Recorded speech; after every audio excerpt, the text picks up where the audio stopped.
Cha cha cha cha. Okay. Well, thanks for jumping on, guys. I've been a big fan for a long time, about a decade. And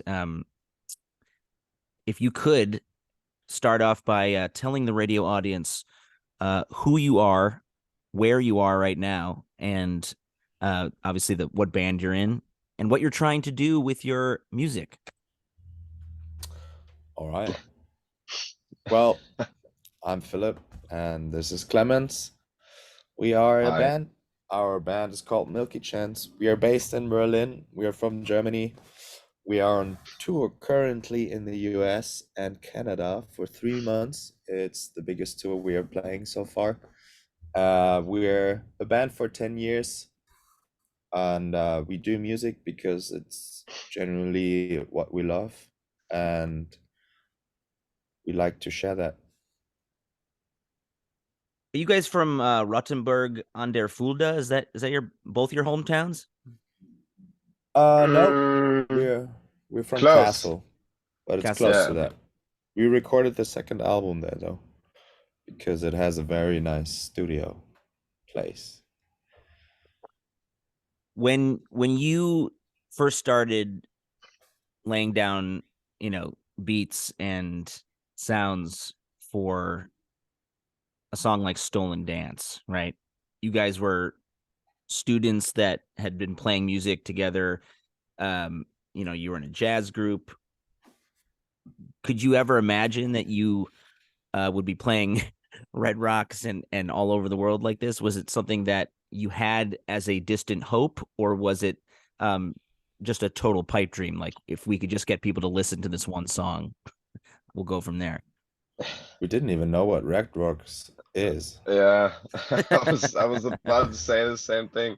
When we recorded the first album, we didn't even know Red Rocks was existing. So, um, yeah, that came then, you know. And yeah, but it was all, yeah, a big surprise. I mean, we just were really like, we were not like having like, targets or big achievements in that time. We were just like doing it for enjoyment and then realized, oh, there's some people who want to listen to the music. And then there was like the opportunity to go on tour. So we did our first little tour in Germany in May 2013. Then a year later, yeah, the shows got bigger and bigger. And then end of 2014, beginning, or was it in 20? Yeah, I think so. Yeah, first time in US and then like the first big tour in 2015. So yeah, that all happened very quick, but all kind of by accident. I mean, you could always have the jazz quintet, Flown Tones, come back together and open for Milky Chance. Like, would that be super weird? That would be And if, funny. if they would, if Lone Tones open for Milky Chance, so we would also kind of Hmm. open for ourselves.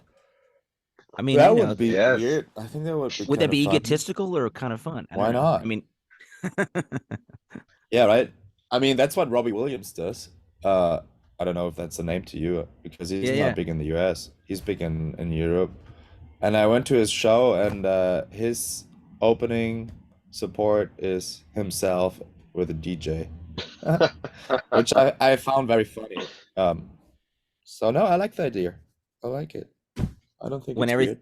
when everything was shut down in 2020, the only show we were able to kind of do was this secret sort of backyard taping of this um, live stream. And since we couldn't get an opening band to open for our group Dust Bowl Revival, we had my other band open. So it was like, yeah, you were basically Yeah. opening for yourself because you had no choice. But it was kind of fun because you almost like put yourself in a different jacket and a different hat and different sunglasses, and you're like, yeah, I'm a different person. Yeah.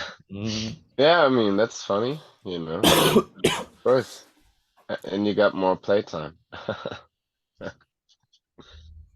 I mean, I started listening to you guys by accident. I think you were one of those discoveries on like Pandora, you know, where something that I normally probably wouldn't be tuned into, this sort of mixture of dance music, folk music, reggae, jazz from two guys in Germany. I'm like, why would I be into this?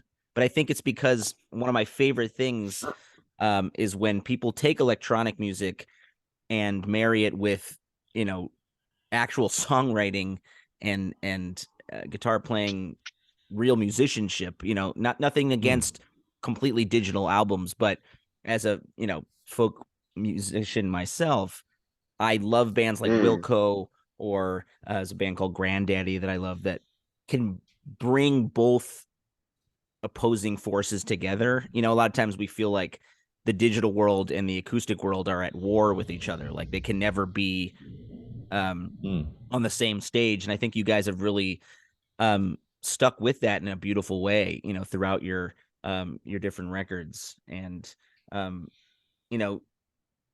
how does a song like Stolen Dance get formed first? Is it the guitar part, the beats, and then your voice? Like how does it start piece by piece? I mean, yeah, we do a lot of songwriting with guitars. I mean, that's where we both come from, but also like we're not aiming for the same approach. We also like to switch it up. Sometimes, we start, I mean, now that we have our own studio in Berlin, and since like the first lockdown, we had a lot of time and a lot of space to just go to the studio. Like, like every week, every day. And we tried out a lot of things. And I think that was like the most fun part of it, like not doing it the same way again and again. Like sometimes we start with a beat and then you just like you jump in with a guitar riff, or like on the piano, or like a bass or a synth, whatever feels good and refreshing. But yeah, sometimes it's also just I mean, as I said, I think we like to switch it up from time to time. And I think that's also like, because like if you do it the same way, if you always write, I mean, you can do that, but then you will, maybe the chances are higher that you do stuff that is very similar, Right. and you kind of get into that repeating yourself. And I think we were just like curious and finding, trying out new ways, new things. Also started working together with other people, other musicians. We have feature tracks on the album and all that. So I think that is like something that we really enjoy about making music. Yeah, the new record "Living in a Haze" is coming out in June, and it's got some really cool collaborations. A favorite of mine was the track "History of Yesterday," featuring Charlotte Cardin, who's from Quebec. And there's definitely some, towards the back of this record, there's some really nice kind of love songs, or you could say breakup songs, processing this relationship trauma and trying to figure out where you are in this love affair. And there's like a touch of revenge you can feel in this one.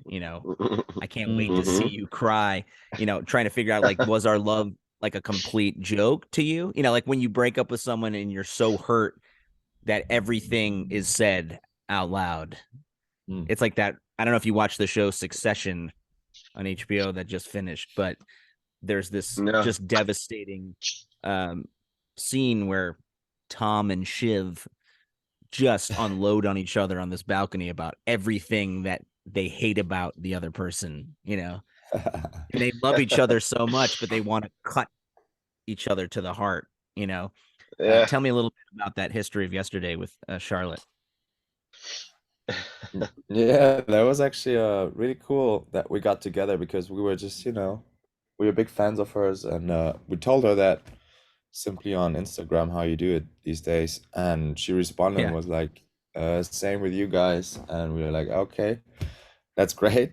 Let's get together then. And that's what we did. She came over to Berlin, and yeah, we had a session, and yeah, actually it was really that history of yesterday, that simple kind of expression that we started off because we just felt it was a strong kind of, I don't know, sometimes it starts with like little things either phonetically or like they just kind of like open up a huge or a big part of ideas, and it was that one, and then yeah, we kind of like got into the flow of like speaking about what you just said, like when breakups can also get kind of dirty and frustrating, and you kind of like need to unload that because yeah, we've been there, we all been there probably, and maybe not all, but um we just really felt it and wrote that down.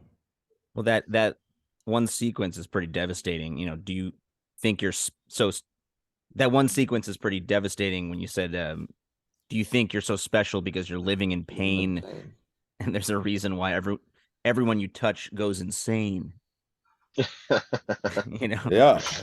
No, for sure. I mean, I can really remember in the session where we like kind of the same thing, like when we came up with those lines, we were like laughing about the evilness in it, but kind of like Yeah. also because we kind of like were like remembering like, yeah, sometimes it can really be so like when you're like little Yeah, kids being like, I hate you. Ah. I'm like, Yeah, and you it's told your yeah, friends it was all bad anyway. It's like this entire yeah, like removal of sentiment. Like we loved each other and now we're trying to destroy each other. And that's exactly. the It worst got feeling at the toxic. end. It's the worst feeling Uh-huh. at the end where everyone else is talking about it behind your back. Like, Exactly. and yeah, Also, like I really like that line when they like now you go and tell your friends it was nothing anyway, like right. when like during the relationship it's obviously you carry the heart on your tongue and everything, you picture all these beautiful things, and then when the breakup comes you kind of like tell other people like, ah, yeah, that was nothing, we didn't really love each other anyway, like make it yeah, small.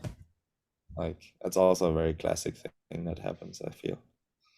yeah, yeah. I mean, it's stupid, Very but stupid. but yeah, I think we also like we also made a little fun of it, in that song, and we just, yeah, as Philip said, we like the evilness a little bit, so we went for that. Well, I think there is something about the depth of feeling when you're really into someone and then it's taken from you.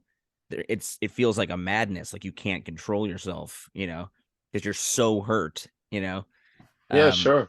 I Totally. mean, like the more you open up to someone, the more vulnerable you get, or you guys get, the deeper the connection, the deeper the relationship. Uh, yeah, the deeper is the hurting, and you can really hurt each other. And I think it's also part of the game. And I think, like, if you like, yeah, talking about that breakup thing, but then like the breakup comes and you like just trying to kind of, yeah, push it away. It's just also like an act of like protecting yourself by saying, oh yeah, that was not like the one, that was not the love I was looking for, or blah blah blah, to keep it like small, smaller than it is. So when you you don't feel like dying. right when you first started touring, full time, hundreds of days a year, did you find it harder to form lasting relationships, or did your relationships start to fray, start to fall apart? It's like a lot of people, they start to actually have their career take off and then their personal life collapses at the same time. It's kind of like a destructive cycle that a lot of musicians have. Did you guys find that, or were you able to sort of make it work?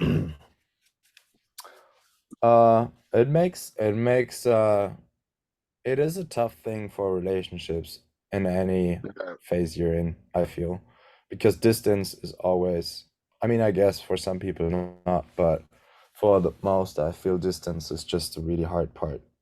For me personally, honestly, I was just as a young teenager into a young adulthood, I was in that cycle of running away from something anyway.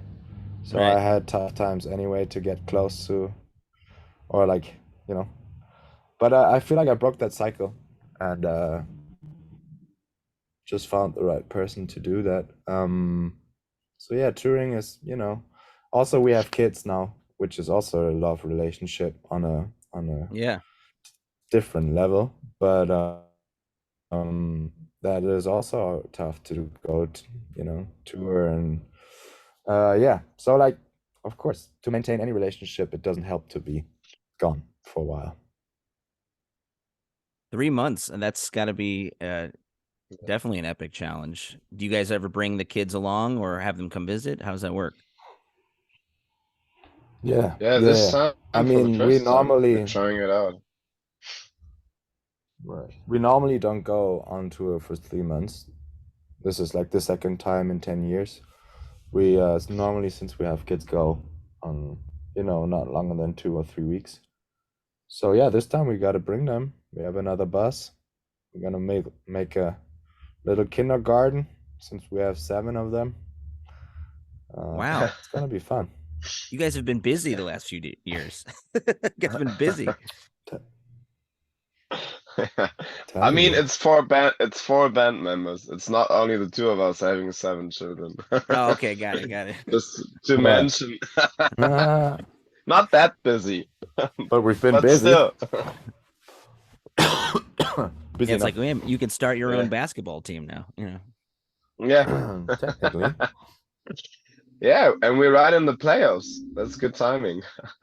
Yeah. The title track the title track of the new record, "Living in a Haze," I think definitely points towards this dance music as sort of this escape hatch, this like springboard to freedom, which I think is really beautiful. The idea, I think one of you mentioned that there's this phrase in German that like you can find that place where you don't give up, and the beats that you have on this are very heavy, and you can go back to that line, it's like, I should be dancing the night away, right? But it's not saying I am dancing. It's like you're yearning for that moment where you are totally free and you're not sort of chained down by the realities of life, of fatherhood, of relationships, of money, of the pressures to create. When you guys get to a point like you where you've had billions of listens from people around the world, you have obligations to a lot of people, right? You have to make sure people show up at Red Rocks or you're not going to go back to Red Rocks, and it's almost like that music, that beat is the button you can press to have it all go away, that it's just the music. Is that sort of a philosophy that this record is guided by? I mean, that song for sure. I think the album shows even more like layers of us as musicians and personalities. Right. But this song, I mean, that was a beautiful wrap up of that song. But we feel like, the album shows way more, way more like, different parts that are within us. And but there's like no conceptual idea behind it. It all happens like very subconsciously, and every song kind of like stands Yeah. for itself, I guess. And Yeah. it was more like that. We picked that as a title track because we kind of felt, though, what you were saying, I guess, what counts for the whole album is that music in general for us is, as you said, a force to like move physically but also mentally, because Right. you always need to, you know, keep moving. And as long as like it keeps you going somewhere and like not gets you stuck, and yeah, like it's just a force of like towards positivity and progress and process. And I think that's what it kind of stands for. Yeah. What is a disco boy specifically? Is it like that guy who's on the dance floor that is just totally in it, like totally feeling it? Like, is there a certain Yeah. German phrase that like makes someone a disco I mean, boy? I feel like it can be what you said, like well, that's why I used that expression one of like the Steh auf Männchen, which to me, like a disco boy can be like someone actually being in the disco dancing the shit out of himself. But Yeah. it could also be just someone on the streets dancing, or it could be a kid in his living room, you know, like it could be Right. anything that like what you said is like when you like get in the moment of like shaking it off, like whatever bothers you, whatever drags you down, and you get to like be in the state of like whatever, I'm gonna move, you know. And sometimes You you're not actually there, but you wish you would be, which is right. like, I guess, also part of being a disco boy, like having the urge but not being able to in the moment. When you guys are on stage in a particularly perfect environment, right? Let's just say the crowd is dancing with you, everyone's going crazy, the music feels right. Do you feel like you go into a flow state, like you're almost not in your bodies, like you are the music? Is there a point where you sort of merge with the music? For sure. Yeah. It sounds very, very much cheesy, but I love it. No, I I mean, mean, but that's it is really what like it that. is. Yeah. I mean, that is, I would say yeah, that would be like the perfect um stage moment, you know? Uh, uh of course it is not like that all the time, but I would say if we have that feeling at least once within the show, that's good, you know, when you're totally just like when you're just like really in it and like yeah, there's nothing else, just that. I mean, that's what it's all about, like really being in that moment. Well, It's great. it's like falling in love every night in a way, right? That high, and you kind of have this great Exactly. part in that song "Purple Tiger," you know, where you're like, "Take me to your dreamland, where I want to stay here all day," you know, because when you create a different universe, you know, at a Milky Chance show, it's like it allows people to forget everything in a way and just go into that, you know, that dreamland kissed by the sun, as you said in that song, you know. Right.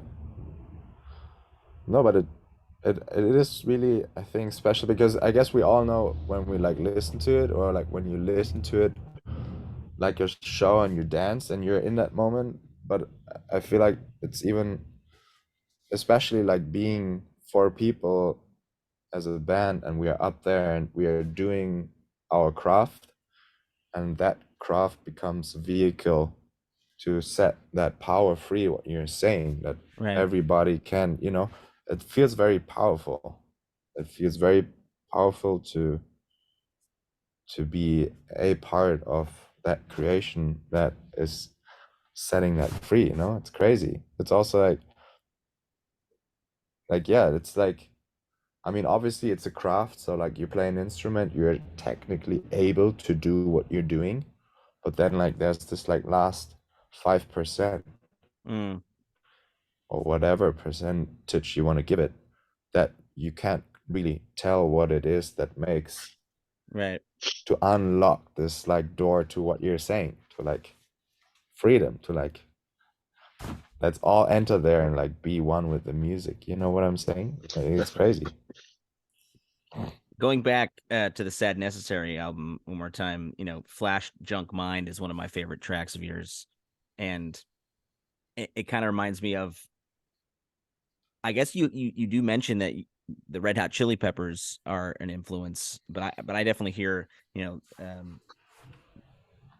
different, Fleet Foxes maybe, or, there's these sort of American folk rock luminaries that you can hear in it. But the idea of, when we were young, we felt like this. Um, do you feel like you guys in that song are totally different now, or like you still see that personality inside you now? Oh, 100%. Actually, it's funny, right? Because we were so young back then.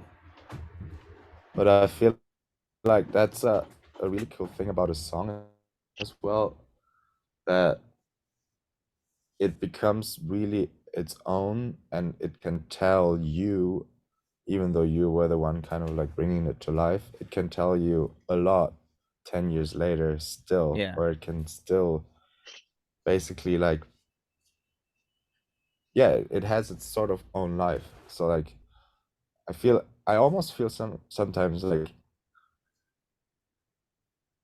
years later or you have a better idea of what bigger than your intention maybe that you had when you wrote writing it, also Yeah. because we're more writing about like it's more about intuition and like moods and feelings, less Mhm. like particular things or like concepts. So it's kind of like feels crazy when like, yeah, like that song for example 10 years later feels like it speaks to you on a clearer, it tells you something that you haven't even thought of back then, which is crazy. Where do you see yourselves 20 years from now?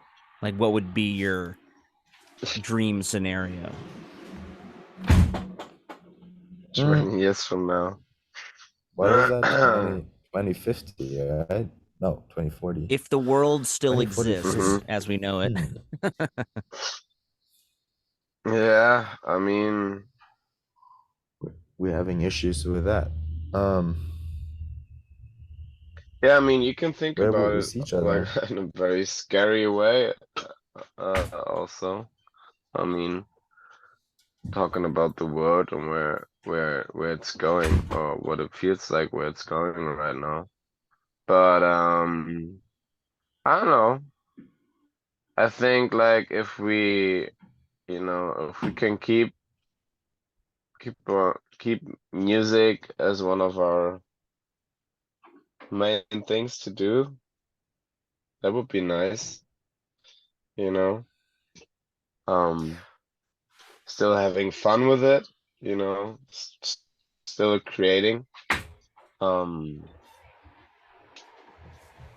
Yeah, I don't know, something like that.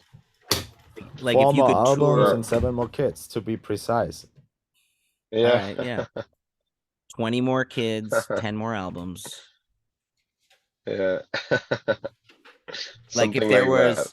if there was a dream tour with any two stars that you could be on the road with, each of you have to pick one. Who would it be?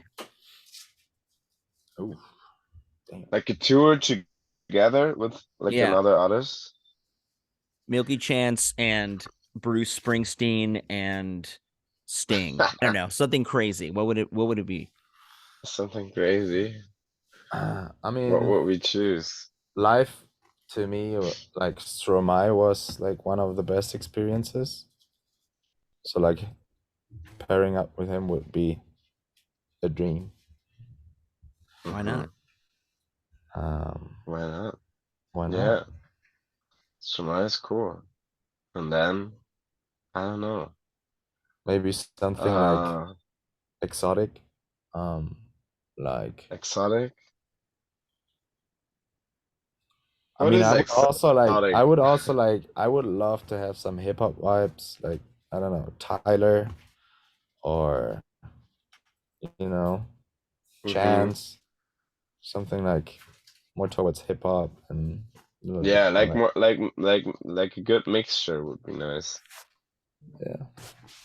I'd love to see you guys do some more stuff with Fatoumata Diawara, I think is her name. She's from Mali. That you have on Diawara, Flickr yeah. in the Dark. That was a really cool collaboration. How did that come together? Yeah, same thing. We just reached out to her via Instagram. And yeah, just telling her that we admire her and that we would love to get together and do something. And she was like, yeah, let's do it. So yeah, easy as that. I mean, luckily easy as that. So and yeah, that was really cool, very inspiring. Inspiring voice, singing in her mother tongue also gives it a very special color. And yeah, also great instrumentalist, you know. It was and yeah, very. I mean, we didn't have the chance to meet her in person, but we're really looking forward to that, I think. But um, just telling via her voice messages that we got from her Yeah. during the creative process, you can tell that she's a very special and humble and sweet person.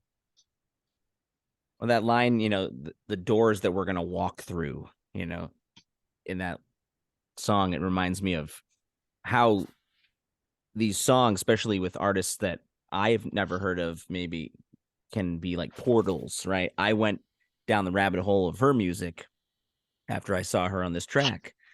And I love music from Mali, especially, but it's like there's no matter how smart you think about, no matter how smart you are about knowing all the current artists and all the people who are rising in different countries, there's just an endless amount of artists that need that light shined on them, and it's like this refrain of this song, I'm gonna shine that light on you. And it's like this conversation you guys are having across the sea with each other, which is really really beautiful. Have you guys toured in Africa at all? Only South, like South Africa. Yeah. Yeah. Yeah, that's it so far. But we would love to do more, especially also north and west. I would love that.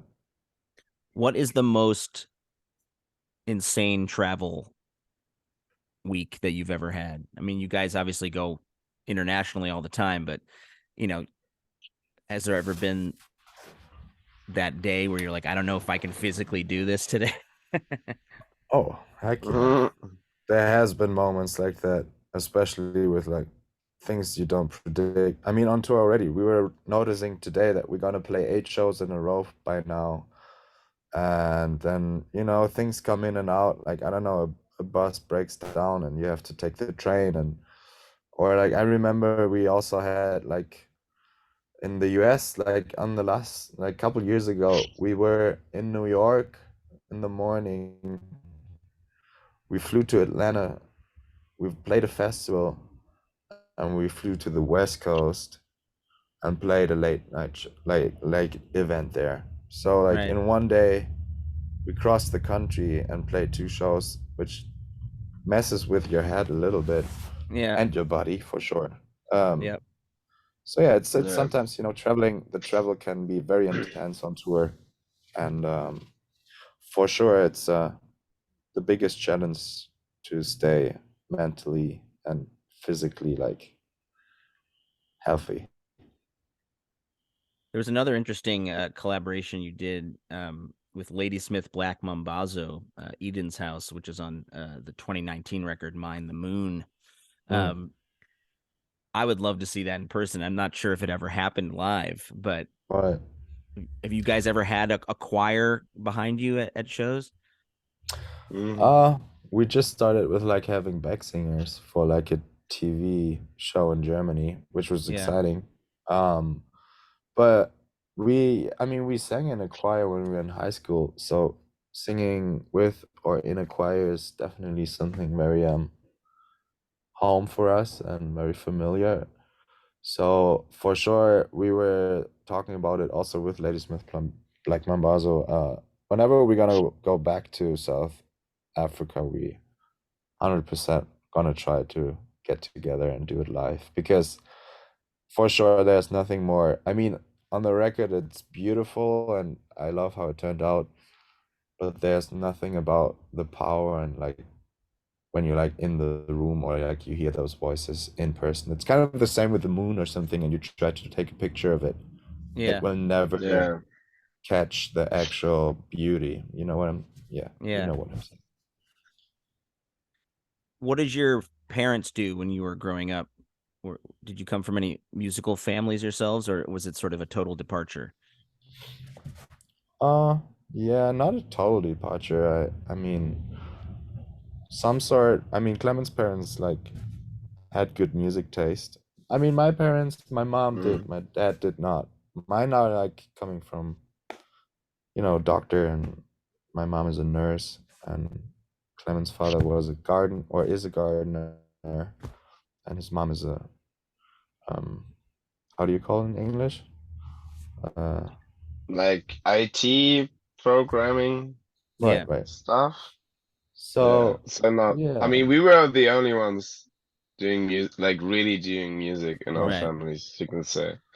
So yeah. but yeah, I mean, my mom played the guitar and she wanted to actually, but she wasn't given the opportunity when she was young. She comes from the times where like I want to do music, and parents are like, no, do something. So she gave you the opportunity. That's a good thing. She broke the circle. I'm forever thankful for that. Did your high school classmates or teachers ever come to your shows and be like, I can't believe these guys are actually doing this? Like, because it's like, when you play a band in high school, right? I mean, I was in a punk band, in Chicago. You're playing bars, you're playing the talent show. It's like this little moment in time where like, oh yeah, eventually you'll do something serious with your life. You'll stop that kind of silliness, and then some of us just keep going, and then some people, it resonates with a whole lot of people, which is really beautiful. Do you see folks from your past at your shows? Is it kind of a funny situation? For sure. Like teachers, sometimes. friends, family, it's very beautiful most of the time. I think like 95% it's nice encounters and people are very sweet and like it's lovely to share old memories. Right. There was just one teacher who gave me a shit for like because she was like, I guess it was just like she was kind of frustrated about not having an actual career as a musician, and then she was a music teacher and she taught me music, and she was actually thinking that she taught me songwriting because she like kind of like we didn't really even do it in the music class there, but like literally years after, she comes up to me in a club in like our hometown while we're partying and she's telling me, "You're such a motherfucker to not mention me in interviews for like being the teacher who taught you songwriting." And I'm like, wow, this is fucked. Yep. So that's so funny. yeah. Yeah, I mean that's the only one I some can actually have. sad like jealousy and like anger speaking out of her, probably. Is there a show on this tour that you're most looking forward to obviously Red Rocks is coming up, but is there a show that you are really excited for most? I'm really looking forward to play Santa Barbara Bowl. I Yeah. think Yeah. I love Santa Barbara because I also spent a lot of time there, but it's a great venue. I've seen really nice shows there, and I mean, we just played the Pier 17 in New York, which was amazing, really. I didn't know about the venue, but it's such a sick venue with the greatest view, and yeah. So, but yeah, really, it's the whole tour. It's so nice to be out here in summer, playing all this like outside shows, having this summer vibes, and it's a beautiful time and great venues. Now, this is going to be a question that I'll finish with, because I know you guys are busy, and I really appreciate you jumping on here.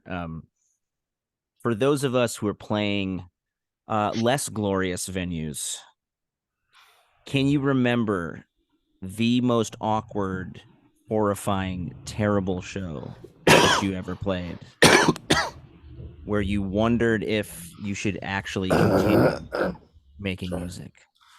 What was that show? Sorry. God damn it. It's the morning. It's the morning stuff. Woo! Go in your mind to the worst, the worst possible show you've ever played. I remember, Okay, I mean, there's been some awkward shows for sure. I don't think we remember all of them, but I remember one show that felt pretty awkward, actually. Like more like towards like the crowd. Right. Was actually last year on a European tour. Like the tour was great. We had like it was a great tour. Like all the shows were like really, yeah, it was amazing. But then we had one show in I think it was Don't say Belgium. where, Clemens. Ah, come on. No, but it You was don't just do like that. no, it was just like And it was not Belgium. Now No? you're blaming the wrong people. Where what though it was. No, it was not. Where was it? I know what you're talking about. It was in Luxembourg. Ah, yeah, Luxembourg. Classic. Yeah, that was a Luxembourg. little that felt a little weird, but like I don't know, but it was still nice. Yeah. But I don't But know. It was a it's weird just a setting. different Oh, vibe. But I mean, like we did like I actually remember stuff, once, for which was example. We did like that like crazy, once in the US, there was this like in the like morning, one. right? There was no, not in the morning. I mean, that's just like funny because when you like get into a pub and everybody's still smashed and you like have to play. But I like that kind of Yeah. awkwardness. But once there was like really, we played like I don't know where it was, but like some sort of like day summer festival thing, and people were smashed, but like not in a very like, let's say, comfortable way. Right. And they started throwing shit at us, like, but Oh, like wow. actual like metal statues, and they What? threw them pretty hard, and I got one in my stomach, and one like flew by Antonio's face. So if he would have hit the face, that would have actually been really shit. So that really felt like, okay, this is fucked. And I was up there thinking, Where was like, this? I don't want to really play when like that shit is happening. Yeah, it's dangerous. I honestly don't remember where it was, because I would not have a problem to blame that shit. But no, I literally don't remember. I just remember it was somewhere in the US. Yeah. But yeah, You know- that's something that is not feeling good when you like really just want to have a good time and share music, and then drunk or not, like, you know, like when it becomes like violent, that doesn't have space as well. Yeah. Well, on behalf of all Americans, I apologize. But I also am very happy that you are coming, Santa Barbara, and you're going to be playing in Irvine. I'm going to try to come to one of those shows in August. Luckily, it's right before I go to Europe for some shows, so that'll be a good timing for me. I really I love the music that you guys create, and I think it's unique. It's really it's again something that I wouldn't normally be super into, and I've just been kind of a big fan from the beginning. And you know, Thank you, man. every new thing that comes out is I get excited when I see it, you know. So That's great. Nice.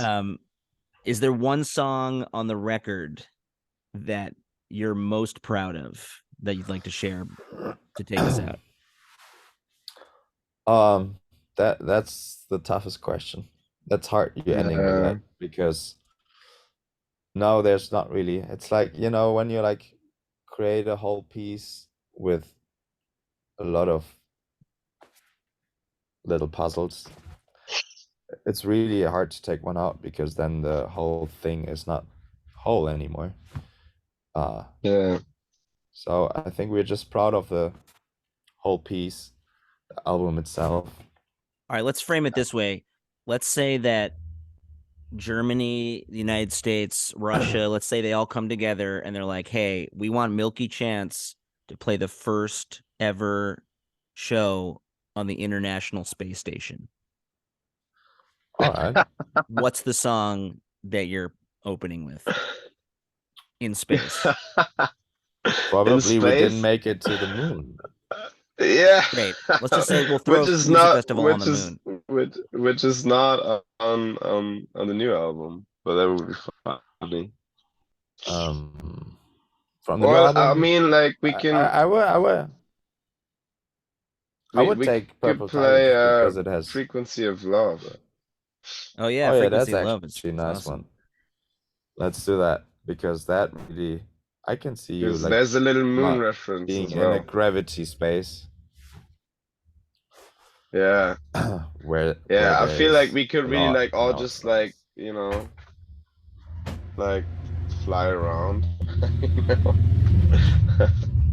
while singing that song. That would be kind of funny. It almost sounds like That's that a good song one. has accordion. I think it's probably synthesizer, but it sounds almost like this this accordion around a campfire sound, which I really love. Yeah.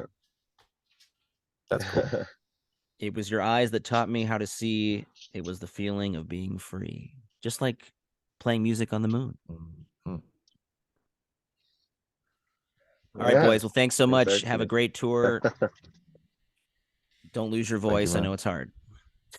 Thank you. Thanks for having Appreciate it. us. Appreciate it. Yeah. Yeah, man. Keep it up. And yeah, I'll see maybe you soon. we see each other at Santa Yeah, Barbara. I'll try to. I definitely want Alright. to see if I can come out to Santa Barbara. All right, guys. Later. Sweet. Sounds good, man. Thank you, man. Thank you.